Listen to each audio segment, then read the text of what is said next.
دن حضرت اسماعیل علیہ السلام کو ملنے کے لیے حضرت ابراہیم فلسطین سے سفر کرتے ہیں، مکہ کے اندر آتے ہیں، حضرت اسماعیل کے دروازے پر دستک دی، فرمایا کہ بیٹا اسماعیل کہاں ہے؟ فرمایا کہ میں اس کی بیوی ہوں، اور حضرت اسماعیل علیہ السلام شکار پر باہر چلے گئے ہیں، کہا کہ کھانے پینے کا کیسا انتظام، کیسی رہن سہن گزر بسر ہو رہا ہے؟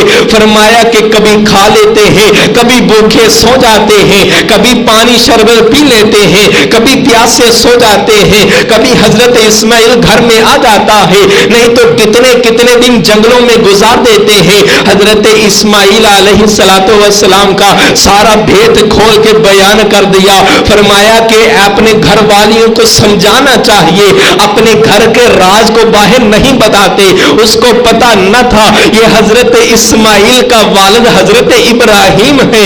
فرمایا کہ جب حضرت ابراہیم کو یہ ساری شکایت لگ گئی نا، فرمایا کہ ایسی ناشکری عورت کا میرے بیٹے کے گھر میں رہنا مناسب کوئی نہیں۔ کہا کہ بیٹا حضرت اسماعیل جب آئے نا، ان کو کہنا کہ ایک بابا آیا تھا، وہ آپ کو کہتا تھا کہ اپنی دہلیز کو تبدیل کر لے۔ حضرت اسماعیل علیہ السلام جب اپنے جنگل سے باہر نکلے، شکار کر کے باہر نکلے، مکہ کی طرف سفر کرنا شروع کر دیا، باغ کی خوشبو آنا شروع ہو گئی۔ اگر بچے حقیقی معنوں میں والدین کا احترام کرنے والے ہیں، اپنے والدین کی قدر کرنے والے ہیں، خوشبو آ جایا کرتی ہے۔ فرمایا کہ مجھے میرے بابا کی خوشبو آ رہی ہے، جیسے اپنے گھر سے قریب ہوتے جا رہے ہیں، اپنے گھر کے قریب ہوتے جا رہے ہیں، اس خوشبو کے اندر اضافہ ہوتا جا رہا ہے۔ حضرت انس بن مالک رضی اللہ تعالی عنہ فرماتے ہیں، اگر ہم نے رسول اللہ صلی اللہ علیہ وسلم کو تلاش کرنا ہوتا نا کہ آقا کہاں گئے ہیں، فرمایا ہم ان گلیوں میں جاتے جہاں پر آقا کی خوشبو آیا کرتی تھی، آقا کی جہاں سے خوشبو آتی تھی، ہم اسی خوشبو کا پیچھا کرتے کرتے رسول اللہ کے پاس آ جایا کرتے تھے۔ یہ تو حضرت رسول اللہ کے دادا امجد حضرت ابراہیم کی بات ہے۔ فرمایا کہ میں اپنے باپ حضرت ابراہیم کی خوشبو کو دیکھ رہا ہوں، جب میں اپنے دروازے تک پہنچا خوشبو بہت زیادہ ہو گئی، میں نے دروازے میں دستک دی، دروازہ کھولا، میں نے کہا کوئی آیا تھا؟ ہاں آیا تھا، ایک بابا آیا تھا۔ کہا کہ کیا کہتا تھا؟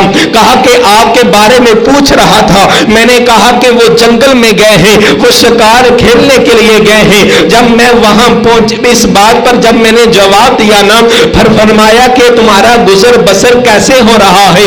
کہا کہ اس وجہ سے گزر بسر ہو رہا ہے کہ اللہ تعالیٰ کبھی اس حضرت اسماعیل علیہ السلام کبھی گھر میں رہتے ہیں، کبھی چلے جاتے ہیں، کتنے دن واپس نہیں آتے، کبھی ہم کھا لیتے ہیں، کبھی بھوکے سو جاتے ہیں، کبھی پانی پی لیتے ہیں، کبھی پیاسے سو جاتے ہیں۔ پھر فرمایا انہوں نے کیا کہا؟ کہا کہ اپنی دہلیز کو تبدیل کر لینا، حضرت اسماعیل کو یہ میرا پیغام دینا۔ کہا کہ اے نادان عورت، وہ میرا باپ تھا، وہ میرا دانشور باپ تھا، اور میں اس کا بیٹا لخت جگر حضرت اسماعیل ہوں۔ اس نے کہا ہے کہ اس گھر کے اندر تیرا رہنا مناسب اب کوئی نہیں، تجھے پتہ ہی کوئی نہ چلا گھر کی دہلیز کس کو کہتے ہیں۔ فرمایا کہ اب اس گھر میں تو نہیں رہ سکتی، میرا باپ نبیوں کا باپ ہے، میرا باپ ہے، وہ اللہ کا خاص اور اللہ کا خلیل بندہ ہے، اللہ نے اس کو یہ پیغام دیا ہے۔ حضرت اسماعیل نے بنو جرہم کے قبیلے سے پھر دوسری شادی کی ہے، وہاں سے پھر اللہ نے اتنی برکت دی، اللہ نے 12 بیٹے عطا کیے، اللہ نے 12 بیٹوں سے نوازا ہے۔ حضرت اسماعیل علیہ السلام کے پاس پھر ملنے کے لیے حضرت ابراہیم فلسطین سے آتے ہیں، مکہ کے اندر آئے، فرمایا کہ اسماعیل اللہ نے مجھے حکم دیا ہے اس خانہ کعبہ کے اندر، اس مکہ کے اندر اپنے گھر کو تعمیر کیا جائے۔ بابا جان اللہ نے حکم دیا ہے، انشاءاللہ ہم اللہ کا گھر بنائیں گے، آپ اللہ کا گھر تعمیر کیجئے۔ فرمایا کہ اللہ نے میرے ساتھ تجھ کو بھی مقرر کیا ہے، آپ نے میری مدد کرنی ہے۔ فرمایا کہ میرے لیے اعزاز کی بات ہوگی لیکن بابا جان ہم نے اللہ کے گھر کو کہاں تعمیر کرنا ہے؟ کہاں کہ اس مکہ کے اندر حضرت آدم نے بیت اللہ کو تعمیر کیا تھا، اسی مکہ کے اندر حضرت نوح پیغمبر نے بیت اللہ کو تعمیر کیا تھا، لیکن جب نوح علیہ السلام کا عذاب ان پر آیا نا، طوفان آیا، وہ پانی، وہ سیلاب آیا، آگے آ جائیں تاکہ پیچھے والے گرمی کی وجہ سے بچ جائیں، آگے حضرت ابراہیم علیہ السلام کہتے ہیں جب نوح علیہ السلام پر اللہ کی طرف سے پانی اور طوفان کا عذاب آیا، اللہ کا گھر بھی ختم ہو گیا، اس کے کچھ نشانات باقی ہیں، اب مجھے بھی معلوم نہیں ہے، اللہ بتائے گا تو پتہ چل جائے گا۔ آسمان سے پھر ہوا آتی ہے، تیز ہوا آتی ہے، خانہ کعبہ کی بنیادوں کو اسی طرح ظاہر کر دیتی ہے، جب وہ ریت ہلی جاتی ہے، جب ریت کے ساتھ یہ ہوا ٹکراتی ہے، یہ ریت پھر سائڈ پر ہو جاتی ہے، اس کے نشانات جو باقی تھے بیت اللہ کے وہ ظاہر ہو جاتے ہیں۔ حضرت ابراہیم کہتے اسماعیل بیٹے وہ دیکھ اللہ کا گھر نظر آ رہا ہے، اللہ نے نشاندہی کر دی ہے، ہم وہاں جا کر اللہ کے گھر کو تعمیر کرتے ہیں۔ حضرت ابراہیم بھی ساتھ، حضرت اسماعیل بھی ساتھ اللہ کے گھر کو تعمیر کرنے لگے۔ اسی طرح ایک پتھر پر دوسرا پتھر، دوسرے پر تیسرا پتھر یہ رکھتے جا رہے ہیں۔ حضرت ابراہیم کے قد کے برابر جب یہ جگہ آئی نا، فرمایا کہ یہ مشرق جانب جگہ تھی، حضرت اسماعیل کو کہا اسماعیل جاؤ پتھر لے کر آؤ، اس مشرق کے جانب پر ہم نے ایک پتھر نصب کرنا ہے۔ حضرت اسماعیل جا رہے ہیں، تھوڑی دیر وہاں پہنچے، دیکھا کہ پتھر نہیں مل رہا، ایک درخت ہے، درخت کے نیچے سو جاتے ہیں، آرام کرنے لگ جاتے ہیں، ان کو پتہ ہی نہیں چلتا میں پتھر لینے کے لیے اپنے بابا کے پاس جانا ہے۔ اتنے میں اللہ تعالیٰ نے حضرت جبریل امین رضی علیہ السلام کو بھیجا کہ جاؤ جنت سے حجر اسود کو لے کر جاؤ، حضرت ابراہیم علیہ السلام کو دے دو۔ حضرت ابراہیم علیہ السلام کے بعد حضرت جبریل آئے، حجر اسود کو لے کر آئے، یہ چمکتا ہوا پتھر تھا، آج حاجی جاتے ہیں کالا ہوا پتھر یہ نظر آتا ہے، فرمایا رسول اللہ صلی اللہ علیہ وسلم نے یہ ہمارے اعمال کی وجہ سے کالا ہو گیا، جس طرح لوگ عمل کرتے ہیں یہ پتھر کا رنگ اسی طرح کالا ہوتا جاتا ہے، انسان بوسہ لیتا ہے گناہ سارے معاف ہو جاتے ہیں، پتھر انسان چمکتا ہوا پھر دل سفید ہو جاتا ہے اور پتھر کا رنگ کالا ہو گیا۔ فرمایا کہ حضرت ابراہیم علیہ السلام نے خانہ کعبہ کی دیواروں کے اندر مشرق جانب یہ حجر اسود کو نصب کیا۔ اتنے میں حضرت اسماعیل کو جا گئے، کہا کہ مجھے میرے بابا نے کہا تھا میں پتھر لے کر جانا ہے، جلدی سے بھاگے چلے بابا، میں پتھر لینے کے لیے بڑا تلاش کیا لیکن مجھے پتھر نہ ملا۔ اس طرح حجر اسود کو دیکھتے ہیں، بابا یہ پتھر کہاں سے آیا؟ اس طرح کا میں نے مکہ میں کبھی نہ دیکھا ہے۔ فرمایا یہ پتھر کہاں سے آیا؟ کہا تجھ سے زیادہ قوت والا حضرت جبریل امین علیہ السلام جنت سے لے کر آئے ہیں۔ فرمایا بابا اس کا نام کیا ہے؟ کہا کہ حجر اسود اس کا نام ہے۔ رسول اللہ صلی اللہ علیہ وسلم نے فرمایا آپ نے جب طواف کرنا ہے تو اس حجر اسود سے آپ نے ابتدا کرنی ہے، اللہ اکبر کے بعد کو نعرے کو بلند کر کے اپنے طواف کو جاری کرنا ہے۔ جب حضرت ابراہیم علیہ السلام خانہ کعبہ کو تعمیر کر رہے ہیں، اتنا ہاتھ پہنچا، اب اللہ کے گھر کو مزید اونچا کرنا ہے، ہاتھ مزید زیادہ نہیں پہنچ رہا۔ حضرت اسماعیل کو کہا کہ پتھر لے کر آؤ، اس پر کھڑے ہو کر اسی طرح اس کی بنیادوں کو مزید اونچا کرتے ہیں۔ حضرت اسماعیل پتھر لے کر آئے، اس طرح پاؤں کے نیچے رکھا، حضرت ابراہیم علیہ السلام نے اپنے قدم مبارک کو اس پتھر پر رکھا، بلند ہو کر اسی طرح خانہ کعبہ کو تعمیر کرنے لگے۔ جب ایٹیوں کو اٹھایا تو رب کو حیا آ گئی، رب العالمین نے کہا کہ پتھر میرا حضرت میرا خلیل مشکل میں نہ آئے، اب پتھر تیرا کام بنتا ہے، اب تو ہواؤں کی طرح اٹھتا چلا جا۔ حضرت ابراہیم جہاں اس طرح پتھر رکھنا چاہتے ہیں اس کے مقام تک آ جا۔ خانہ کعبہ کو گو کے ساتھ بلند نہیں کیا گیا، یہ لفٹ نہیں لگائی گئی، کوئی پوڑی کوئی سیڑھی نہیں لگائی گئی، وہ پتھر پتھر کے ساتھ حضرت ابراہیم کھڑے ہیں. پھر اللہ نے اس پتھر پر حضرت ابراہیم کے پاؤں جما دیے. آج بھی مقام ابراہیم پر وہ پتھر موجود ہے. حضرت ابراہیم کے وہ پاؤں لگے ہوئے ہیں. حضرت ابراہیم اس پتھر پر اسی طرح وہ لفٹ بن کر اوپر جا رہا ہے. وہ پتھر رکھتے ہیں. بیٹا حضرت اسماعیل سے پتھر لیتے ہیں. خانہ کعبے کو تعمیر کرتے جاتے ہیں. جہاں تک اللہ کا حکم تھا خانہ کعبہ کو تعمیر کر دیا اور اپنی زبان سے دعا کرتے ہیں ربنا تقبل منا ربنا تقبل منا. یا اللہ میں مستری بن کر مزدور بن کر میں مستری بن کر یہ تیرے گھر کو تعمیر کیا ہے. میرا بیٹا مزدور بن کر میری مدد کرتا رہا ہے. ربنا تقبل منا. مولا ہماری محنت کو قبول کر لے. مولا اس اپنے گھر کو ہم نے تعمیر کیا ہے. مولا تیرے گھر کو تعمیر کیا ہے. ہماری اس محنت کو قبول کر لے. انکا انت السمیع العلیم. مولا تو ہماری دعائیں سننے والا ہے اور ہمارے معاملات کو جاننے والا ہے. ہم نے کتنی محنت کے ساتھ تیرے گھر کو تعمیر کیا ہے. یہی کچھ انداز تھا. اگر بات آئی ہے تو کر دیتا ہوں. جب اللہ کے اس گھر کو ہم تعمیر کر رہے تھے میرا باپ تھا اور میں تھا اور اسی طرح حاجی اجاز صاحب تھے. ہم تینوں جب اسی طرح محنت کر کے اس کے فرش کو بنا لیا.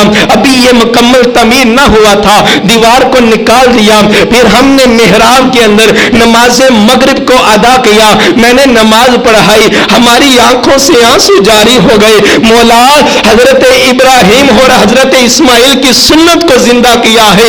میرے باپ نے ہاتھ اٹھائے. مولا ہم محنت کی ہے. اس محنت کو قبول کر لے. اس دنیا کے اندر رہتی دنیا تک قیامت کی دیواروں تک اس مرکز قدوسیہ کو آباد کرنا. مولا میرے بیٹے کی محنت ہے میری محنت ہے. مولا اس کو قبول کرنا. حضرت ابراہیم بھی یہی کہہ رہے ہیں ربنا تقبل منا. مولا قبول کر لینا. پھر اللہ سے اجرت مانگنے لگے. فرمایا ربنا وابعث فیہم رسولا من انفسہم یتلو علیہم آیاتہ ویزکیہم ویعلمہم الکتاب والحکمہ.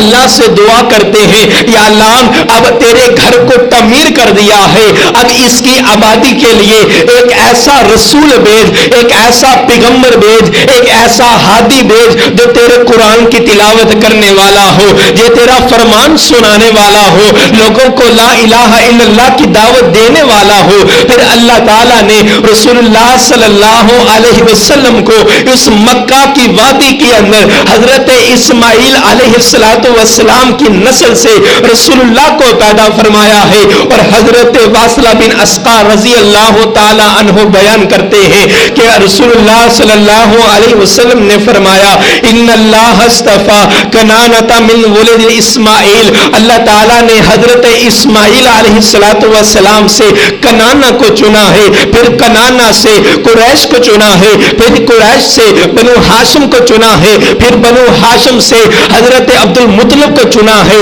پھر عبد المطلب سے حضرت عبداللہ کو چنا ہے. پھر حضرت عبداللہ سے مجھے میں محمد کو چنا ہے.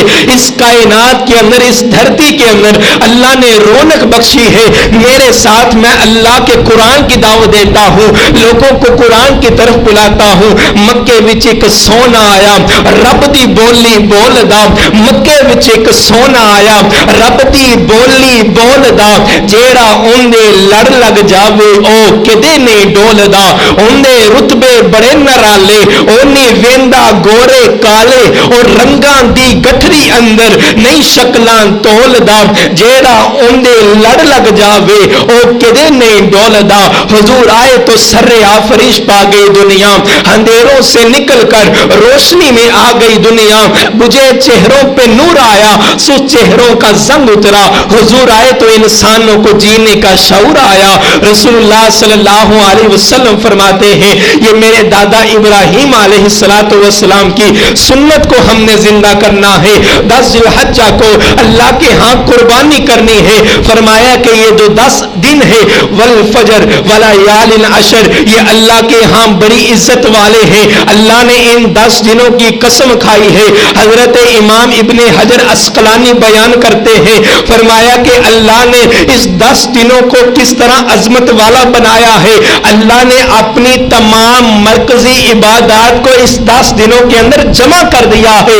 کس طرح ہم اپنی زبان سے کلمہ پڑھتے ہیں، تکبیرات اسی دنوں میں پڑھی جاتی ہے۔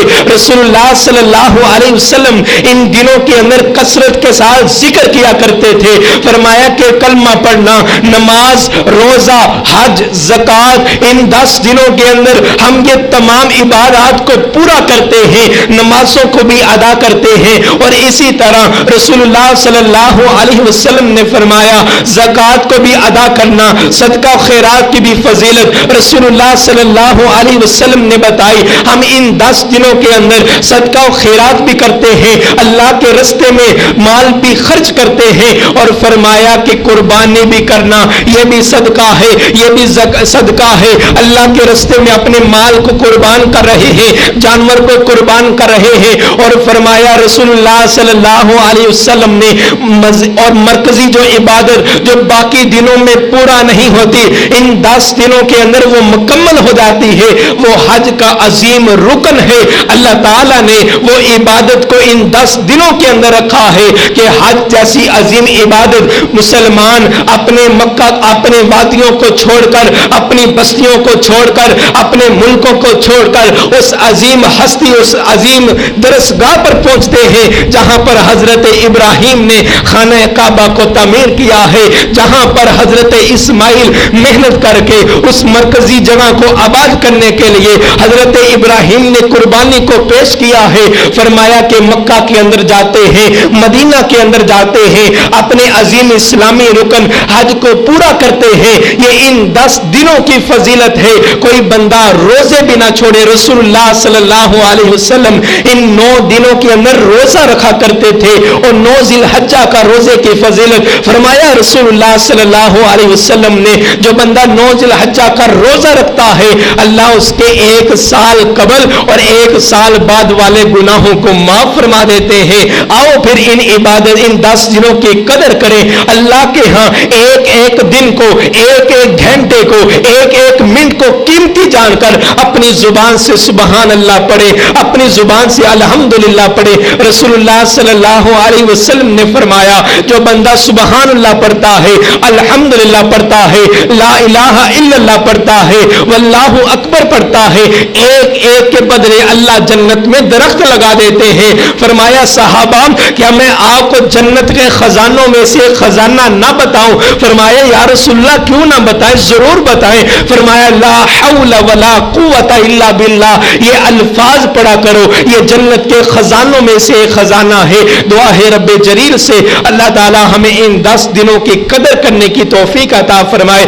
زیادہ سے زیادہ ہم تکبیر اولیٰ کے ساتھ نماز پڑھیں، ذکر و اذکار کریں، رمضان کی طرح ہم ان کے روزوں کا بھی اہتمام کریں، 9 ذی الحجہ کا خاص کر روزہ رکھیں۔ اور اسی طرح رسول اللہ صلی اللہ علیہ وسلم نے فرمایا جب ذی الحجہ کا چاند طلوع ہو جائے اس کے بعد کوئی اپنے بال نہ کاٹے، اپنے بغلوں کے بال نہ نوچے، اپنے جسم کے بال نہ تراشے۔ جو بندہ یہ عمل کرے گا عید کے بعد اپنے بالوں کو کٹوا لے گا، اللہ تعالیٰ مقبول اس کو قربانی کا ثواب عطا فرما دیں گے۔ اسی طرح جنہوں نے قربانی کرنی ہے ان کے لیے یہ ضروری ہے، بلکہ اپنے گھر میں بچوں کو بھی یہ اہتمام کروائیں، ان کے بال نہ کٹے، ان کے ناخن نہ تراشے۔ اسی طرح یہ ضروری اہتمام کیجیے گا، یہ اگر آپ نے بال کٹوانے ہیں اسی طرح یہ چاند کے طلوع ہونے سے پہلے پہلے کٹوا لیں، چاند کے بعد کوئی بال نہ کاٹے، اپنے ناخنوں کو نہ تراشے۔ اللہ سے دعا ہے اللہ تعالی ہمیں سنت کے مطابق ان 10 ایام کی قدر، احترام اور اہمیت کو جان کر عمل کرنے کی توفیق عطا فرمائے۔ وما علینا الا البلاغ المبین۔